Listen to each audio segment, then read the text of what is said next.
What's up guys, Elliot here with my reaction to the 2022 Ferrari F1-75. There is something huge on this car that we have never seen before in F1. It's genius and will really give Ferrari an edge. I'm so excited about this one. The Ferrari looks radically different to anything we've seen so far this launch season. But before we get into it, can I just point out Ferrari's naming convention for the last few seasons? It makes no sense and I love it. This year is the F1-75, last year was the SF21, the year before that the SF1000, before that the SF90, and then the SF71H. It's mad, it makes zero sense, but it's so good. Right, let's get into the serious stuff. Let's take a look at this livery. And it's a beauty. This livery is awesome. It's a huge step up from last year, although that's not saying much. The darker red looks so good, and the black front and rear wings really gives me 1990 Ferrari 641 vibes. Anyone else getting that? It's also got quite tall side pods. I know they're curved, but it's flat. And if I switch back to the F1-75, the flat side pods here and quite tall side pods make it look really retro, and in a good way. I was expecting with Santander back as a sponsor to see some white on the car, but seeing how this looks, I'm really glad there isn't. Only thing letting it down for me is the driver numbers. I'm really nitpicking here. They're not very legible in black and the font is a bit boring, but it's a 9 out of 10 on the livery for me. But what do you think of the new Ferrari livery? Let me know what you'd give it out of 10 in the comments below. I'm expecting a lot of 10s for this one. And if you enjoyed the video so far, then please consider dropping a like and subscribe for more F1 car launch reactions. Let's take a look at the key technical talking points.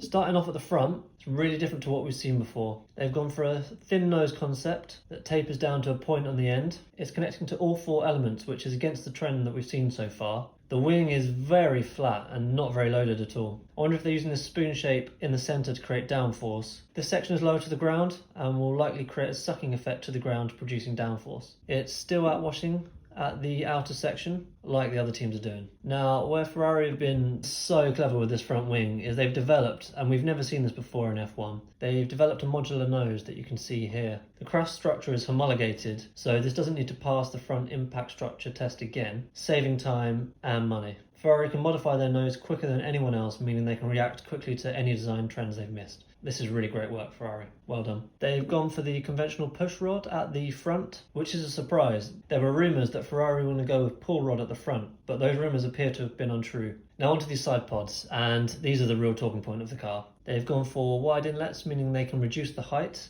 to allow for a bigger undercut. Where this differs from other concepts is it curves out really quickly. It seems like they're either trying to push the airflow as wide as possible, pushing out the dirty tyre weight from the front tyres, or they have found a way to keep this attached to the side pod, despite the rather sharp radius here, which then curves into the Coke bottle region to still get a decent amount of airflow to the diffuser, improving performance. They've then got this scooped out side pod design, which reminds me of the 2011 McLaren MP426. Very different concept, of course, but that's what first sprung to mind when I first saw them. Moving back to the front quarter view, they've opted for cooling vents. It's hard to really predict what Ferrari are trying to do here, but I think they are almost trying to either deflect the cooling air between the beam wing and the rear wing with the flick up of bodywork here, or even try and get it up to the rear wing, improving its performance. Just look at the sculpting here on the edge of each vent. They're attempting to get the laminar flow to meet the spent cooling air in a controlled way and reduce turbulence. The side pods are radically different to anything we've seen. I'd be interested to see in the coming weeks and months what everyone says about the Ferrari side pods. They've got the smaller triangle air intake and the horns are back after departing last year.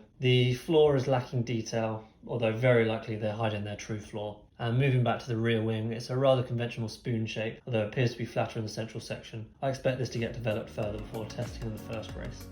So my final thoughts are, this car looks awesome. The concepts are really out there. Time will tell whether Ferrari have bitten off more than they can chew, because there's a lot going on with this car. The last time Ferrari really pushed the boat out, with the radical side pod inlets in 2017, the whole grid eventually followed. Will we see the same again this time? If you haven't already, please go check out my reaction to the Williams FW44, because I'm really impressed with what Williams have put together. Click on the link on the top right to check it out. Next car launch is Mercedes, be sure to stay tuned for that.